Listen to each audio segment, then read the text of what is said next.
Então, tipografia para ilustradores, né? A gente pensa aí, né, nessa coisa do... Justamente, de novo, não vamos aqui aprender a fazer uma diagramação, a aplicar textos muito longos e tal. Tanto que eu até imagino que porque existem softwares só para isso, tá? Então, não é no Photoshop que você vai fazer uma diagramação de um livro, tá bom? Você vai fazer isso no InDesign, num Publisher. Existem softwares para isso, com ferramentas próprias. Então, eu realmente estou pensando em aplicações mais simples. Beleza? Então, vamos lá. Tipos de tipografia. Bom, primeiro, eu vou usar vários termos aqui. Isso tipografia é o mesmo que lettering? Não. Lettering é feito à mão ali, sabe? Aquela coisa mais caligrafia, né? É que lettering, é aí que tá, né? A gente vai entrar em termos, né? Muitos termos. O lettering pode ser um título. Ah, é o lettering, sabe? As pessoas... É tipo budget. Tipo, são termos de agência, sabe? É coisa... tipografia... Na verdade, é tipografia. Ó, eu colei isso aqui, tá? Eu peguei no site aqui. O termo tipografia abrange o estudo, a criação e a aplicação dos caracteres, né? Então, às vezes as pessoas vão falar tipografia, mas está falando da fonte, da letra. É que assim, se você pegar para estudar mesmo, cada palavra é uma coisa diferente ali, mas no final todo mundo entende. Ah, a fonte, o tipo, né? Quando fala tipo, é porque antigamente, né, quando começou, né, a impressão, a, a impressão ela era feita com peças de metal, né? Cada letrinha é tipo uma máquina de escrever. Quem conhece, né? Quem é mais velho sabe como é. Cada letrinha era de metal e cada letrinha era um tipo, né? Então daí que vem essa palavra. Mas, ou seja, você fala tipografia, você está falando de letra ali no geral, né? É que assim, tem a tipografia, tem a fonte. A fonte é meio que o arquivo com aquela família tipográfica. Então, a letra é a Arial. Aí tem a Arial Bold, a Arial Itálica. Bold é negrito, tá? Então, todas elas juntas é a família. Esse grupo é a fonte. Então, entendeu? É tudo assim. É a mesma coisa, mas não é. É só meio que... Né? Depois dá uma pesquisada aí para o que é tipografia, estudo de tipografia. Rapidinho num texto você entende as diferenças. Mas na prática, não faz diferença.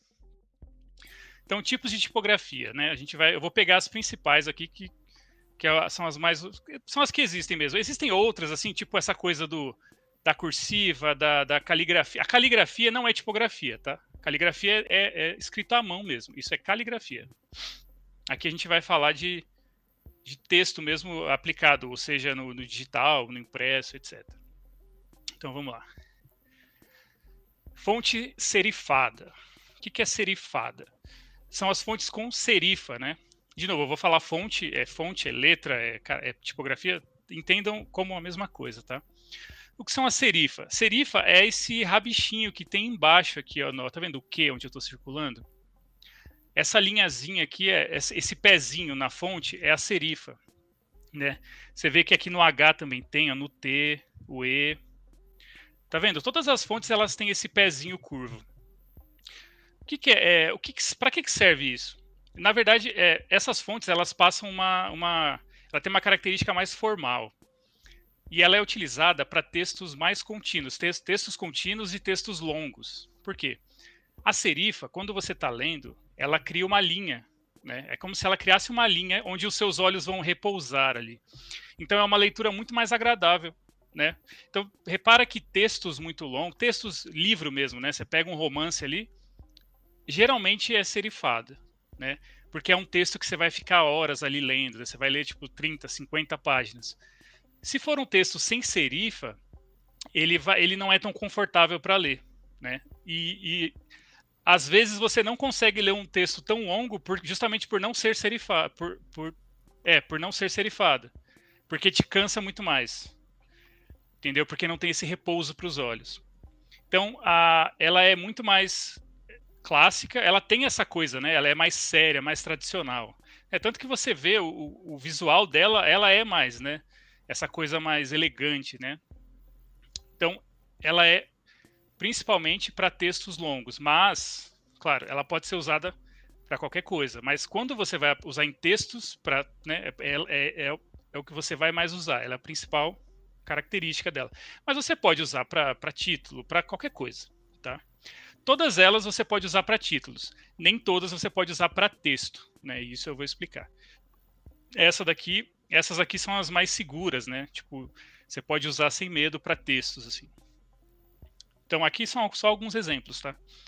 E essa frase aqui, né? The Quick Brown Fox, tal, vocês vão ver que sempre aparece, né? Em aplicativos assim. Por quê? Porque todos os caracteres estão nessa frase. Todos. Tem do A ao Z aqui. Entendeu? É por isso. Você consegue ver se a fonte é boa ou não, se ela funciona, né? E é isso. Então, fonte serifada, o foco é texto e ela tem essa coisa mais séria e mais tradicional. Fontes não serifadas, né? Ela já traz essa modernidade. Ela é muito mais clean, ela é mais objetiva, mais minimalista e ela é mais neutra também, sabe? E funciona mais com texto técnico, um texto mais curto ou técnico. Repara que tudo que vocês estão olhando para o YouTube aí agora, o texto do YouTube é totalmente sem serifa. A maioria das redes sociais usam texto sem serifa. Porque a serifa ela é como se você estivesse em pé lendo, né? Ela não tem os pezinhos para você descansar. Ou seja, ele é um texto mais ágil, ele é um texto que você absorve mais. Geralmente textos técnicos usam fonte sem serifa, e justamente para ter essa absorção. Só que por você absorver mais informação, você cansa muito mais rápido. Por isso que você não consegue ler um texto tão longo sem serifa. Você cansa. Às vezes você fala assim, que texto chato, tal. Às vezes é só a fonte. E isso é muito real. Assim. Então a gente tem, né, a Helvética, que ela é clássica, assim, os designers, principalmente os designers mais iniciantes, assim, adoram a Helvética. Eu já fui um desses. Hoje eu tenho consciência que tem fonte melhor, mas ela é muito boa. Ela é uma alternativa para Arial, né? O pessoal, a gente brinca, quem é designer, quem estudou design, brinca que a Helvética é a Arial bem feita. É tipo isso. Né? E tem outras fontes aqui. Você repara que ela é muito mais redondinha, né? Ela é realmente mais leve. E ela tem isso, né? Ó, o Léo, oxe, eu gosto demais da Helvética. Eu sei, você é jovem. Não, a Helvética é bonita, eu acho ela linda, assim. Principalmente a letra A dela, eu acho fantástica, assim. É que eu enjoei. De tanto que você usa trabalhando, assim, chega uma hora que cansa um pouco. Você começa a testar outras coisas. Mas é uma ótima fonte. Tanto que ela tá aqui no meu exemplo, né? Então, vamos lá. Sem serifa, texto mais ágil. É a queridinha, exato. Ela é moderna e ela é minimalista. Aí a gente vem para cursiva ou script, né? O script é um termo aí. Cursiva, ela é a fonte que imita a fonte feita à mão, tá? Então, ela não é caligrafia, mas ela é uma fonte que tenta imitar, né? Ela tenta trazer essa característica de feito à mão, né?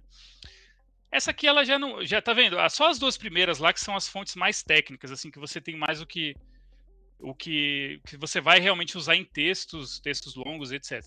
Daqui para baixo é só dificilmente você vai usar isso aqui para um texto longo, a não ser que seja algo temático, né? Porque assim, por mais bonita que seja essa fonte, você não conseguiria ler um livro com essa fonte, sabe? É muito cansativo. Ela não tem, ó, esse quick aqui, tá cheio de curvas e tal. Isso cansa. E às vezes a leitura, ó, tipo aqui o jump, tá vendo? O U e o M, assim, tudo parece uma coisa só, tá vendo? O U, o M. Então cria essa confusão, tal. Então, por exemplo, eu tenho um cliente que às vezes ele pede para fazer uns pergaminhos, umas cartas. E aí sim, né? É de um jogo lá, tematicamente, alguém escreveu esse texto, né? Todo manuscrito, assim. Então a gente usa essa fonte como num texto corrido, né? É uma exceção. Mas você não vai ver isso num livro, numa revista, etc. Daqui para baixo, eu recomendo que você use só para títulos, né? Uma coisa mais, não só títulos, mas a gente chama de display, né? Que é justamente um título, uma tag, um logo e etc. Não para textos corridos. Textos longos, né? Uma frase, ok, mas passou de 2, 3 linhas, já não recomendo. E aqui é display. E aí, na display entra o que o pessoal chama de fonte fantasia também, vai. Fonte fantasia. Essas aqui, elas não são tão exageradas. Mas como o nome já como o nome já diz, né, display, ela é uma fonte para títulos, né? Quando eu falo títulos, não é só para uma palavra, né? Não é tão literal assim, mas é algo que vai funcionar em textos menores, né? Ela é mais artística, ela é mais decorativa. Beleza? Então aqui vocês reparem que elas são bem temáticas, né? Tipo, ó, essa Alpha Slab aqui, ela é bem gordinha, assim. Ela é uma fonte com serifa, né? Mas, tipo, funciona num subtítulo, num título principal e por aí vai. Essa Bangers aqui, ela parece um fonte de quadrinhos, né? Você vai usar para fazer um título, né? Para um destaque. Essa pirata, ela é bem, né? Como o nome mesmo já diz, mas vai funcionar num pergaminho, num título para um card game, uma coisa medieval. Entende? Você mescla esses títulos, você pega uma fonte temática, aí sim essas fontes funcionam. Né? Você vai colocar lá o nome daquele personagem. O nome pode ser com essa pirata. Fica bonito. Só que o texto embaixo, né? Por exemplo, um card game. Repara, vai lá, pega um Magic lá, uma cartinha. Você vai ver que às vezes nem o título em cima é um título tão trabalhado, apesar de ser o jogo todo temático. Mas o texto ou é uma com serifa, eu não lembro agora, mas se eu não me engano é uma fonte com serifa, sabe? É um texto super básico, assim. Então, não tenta inventar moda na hora de pôr texto. Quando tem que ter informação, tem que ser objetivo, tem que ser claro. Quando é título, aí você pode brincar.